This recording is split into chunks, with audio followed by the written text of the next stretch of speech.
정말 재앙 수준의 기상이변이 거의 북미 전역을 덮쳐서 큰 피해가 났는데요. 네, 오늘 날씨학개론에서는 기록적인 이번 북미 한파의 원인과 전망, 그리고 우리 한반도의 올 겨울 날씨에 대해서 자세히 알아보겠습니다. K웨더 반기성 센터장 나오셨습니다. 어서 오세요. 네, 안녕하세요. 네, 안녕하십니까.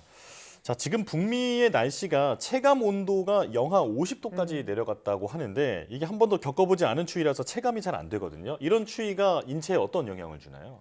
일단 겨울철에는 바람이 강해질수록 사람의 노출된 피부로부터 열을 빼앗아갈 때 열 손실률이 더욱 높아지면서 내부 체온을 떨어뜨리게 되는데요. 네. 예를 들어서 영하 10도에서 풍속이 시속 5km일 때 체감 온도는 영하 13도지만 만일 풍속이 시속 30km가 되면은 체감 온도는 영하 20도까지 떨어지게 되면서 아주 강한 추위를 느끼게 되는 것이죠. 네. 그래서 기온과 풍속을 변화시켰을 때 피부 온도라든가 열 손실량을 측정을 해서 분석해서 체감 온도식을 만들었어요. 네. 그런데 이제 대개는 보시는 이 표를 이용을 해서 구하는데요. 네. 간단하게 구하는 방법은 보통 영하의 기온에서 바람이 추속 1m 정도 빨라지면 체감 온도는 2도 정도 떨어진다고 생각하시면 됩니다. 네.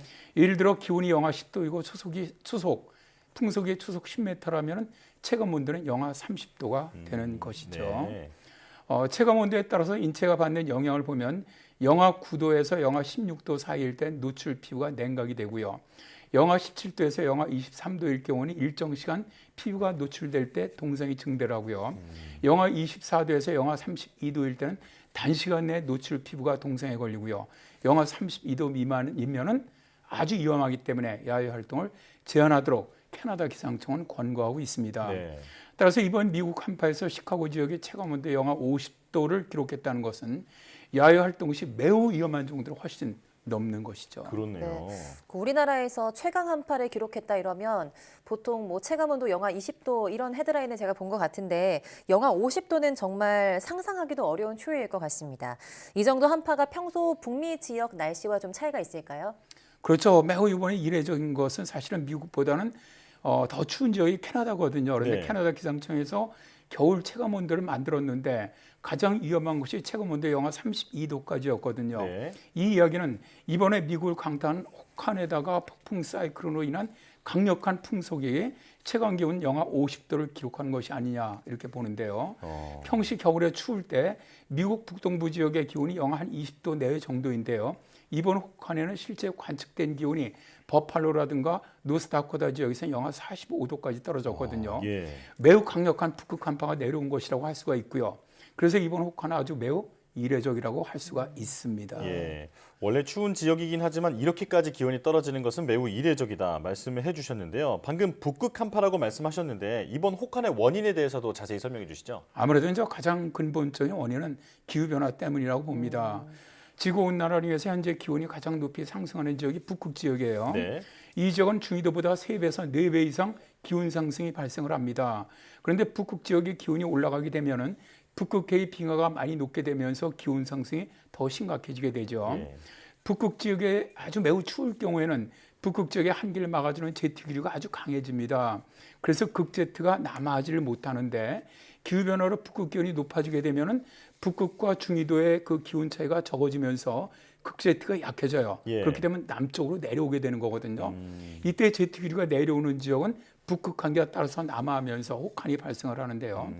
우리나라에서 이런 현상을 되게 이제 북극 한파의 영향이다 이렇게 많이 사용을 하는데 미국에서는 저 폴라보텍스가 내려왔다 이렇게 얘기를 합니다. 네. 폴라보텍스는 우리나라 말로 하면은 극소용돌이입니다. 네, 그러니까 이번 한파도 지구 온난화로 인해 발생했다 이렇게 볼 수 있을 것 같은데 그렇다면 폭설과 한파가 동시에 왔잖아요. 이것도 원인이 있을까요? 그렇죠. 이번 같은 경우는 폭설과 한파가 같이 영향을 주면서 강력한 예. 이런 기후 현상이 발생을 했는데요. 예. 원래 지난주 초에 미국 중서부 지역으로 한 1,400헥토파스칼 저기압이 동진하고 있었어요.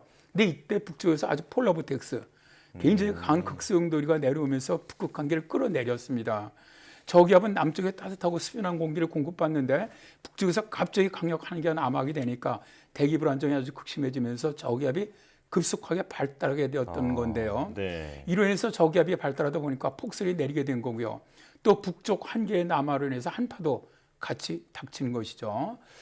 최근 기후변화로 인해서 발생하는 기상현상은 독단적으로 나타나는 것이 아니라 거의 다른 기상 현상과의 피드백으로 나타나는 경우가 많은데 바로 폭설과 한파가 서로 영향을 줬던 사례라고 봅니다. 네. 이 습기가 갑작스럽게 한기를 만나서 폭설이 됐다라는 말씀이신데요. 자, 그런데 이번 추위에 대해서 많은 매체에서 폭탄 사이클론이라는 표현을 많이 사용하고 있습니다. 이게 뭔지 설명해 주시죠.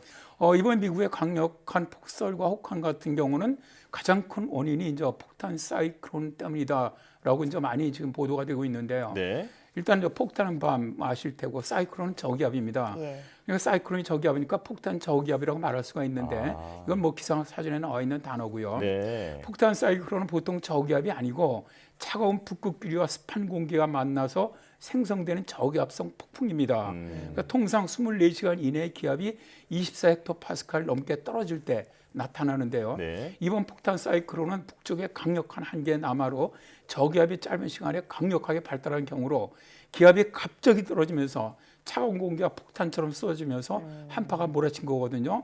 그러면서 폭탄 사이클론의 아주 전형적인 기상이 나타났는데요. 네. 예를 들어서 콜로라도주 같은 경우는 1시간 만에 영상 5도에서 영하 22도로 27도가 1시간 만에 떨어졌어요. 아, 예. 그야말로 차가운 공기가 폭탄처럼 쏟아져 내리기도 했죠. 네. 당연히 강력해진 폭탄 저기압은 폭설과 함께 강풍 그리고 한파를 동반하다 보니까 미국 전역에 닥친 혹한과 폭설과 강풍으로 인해서 인구 70%에 해당하는 2억 4천만 명이 사는 지역에 각종 기상 경보가 발령되는 것이죠. 예. 네, 이게 정말 영화인지 현실인지 구분이 안 되는 그런 현상인 것 같은데요. 이번 엄청난 한파로 정전도 발생하고 뭐 항공기 결항도 잇따르고 사망자도 발생을 했습니다. 앞으로 북미 지역 날씨 어떻게 전망하십니까? 이번에 저 미국 북미 지역에 영향을 주었던 폭탄 사이클론은 현재 대서양 방향으로 빠져나갔어요. 아, 예. 그리고 눈이 내리던 지역도 이제는 고기압 영향을 받기 시작을 했는데요. 미국 북동부 지방은 폭설이 그치고 28일까지만 산발적으로 눈이 내릴 것으로 보이고요. 미국을 강타했던 혹한도 28일이면 미국 북동부 일부 지역을 제외하고는 기온이 많이 오를 것으로 보입니다. 또 30일이면 미국 전역에서 평년 기온으로 회복될 것으로 보이고요.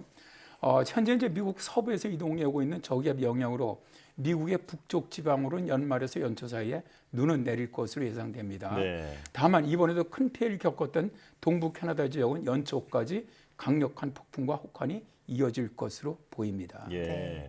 자, 그렇다면 북미 지역 이외에도 이상 기후 현상이 나타나고 있는 다른 지역이 있습니까?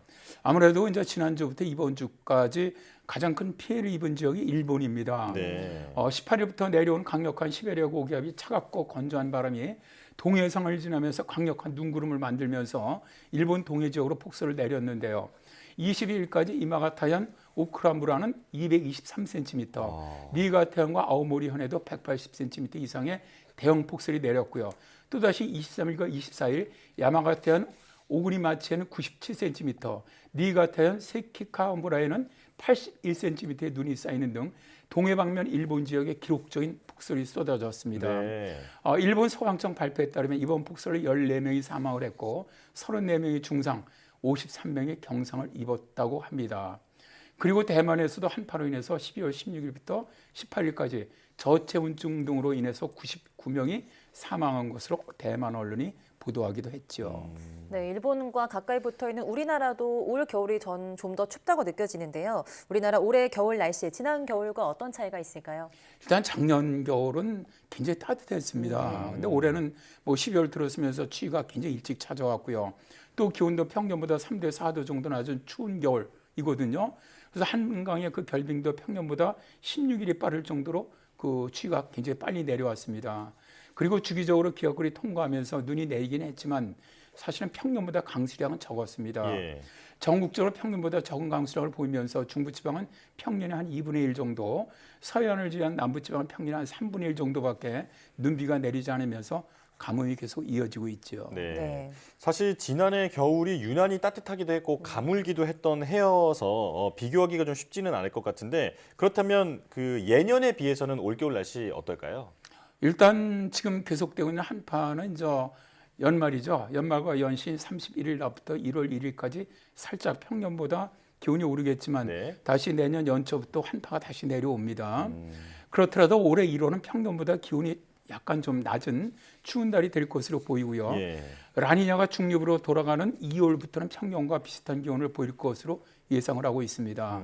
그리고 겨울 가뭄은 계속 이어질 것으로 예상이 됩니다. 네, 마지막으로 이제 이번 겨울 날씨 관련해서 국민들이 특히 신경 써야 할 부분이 있을까요? 네, 이제 아무래도 겨울철에는 항상 기상 상황에 주목을 해서 주변 사람들과 함께 항상 기상 정보를 좀 공유하는 것이 좋고요. 추위로 인한 질병이라든가 저체온증, 동상 등에 대한 증상 또 대처 방법을 좀 사전에 미리 알아두시면 좋습니다. 동파 방지를 위해서는 계량기 등을 미리 보온 조치를 해주시고요.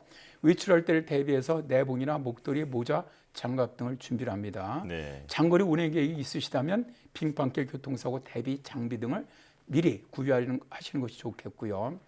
그리고 이제 최근에 눈이 내리면서 빙판길이 많아서 낙상사고 많이 발생을 하고 있는데요. 낙상을 막기 위한 팁은 보폭을 갖다 평소보다 한 10에서 20% 정도 줄이고요. 옷주머니에 손을 넣거나 스마트폰을 보지 않아야 되겠죠. 일단 예. 걸을 때. 또 지나치게 움직임을 둔하게 하는 무겁고 두터운 외투는 좀 피하고요.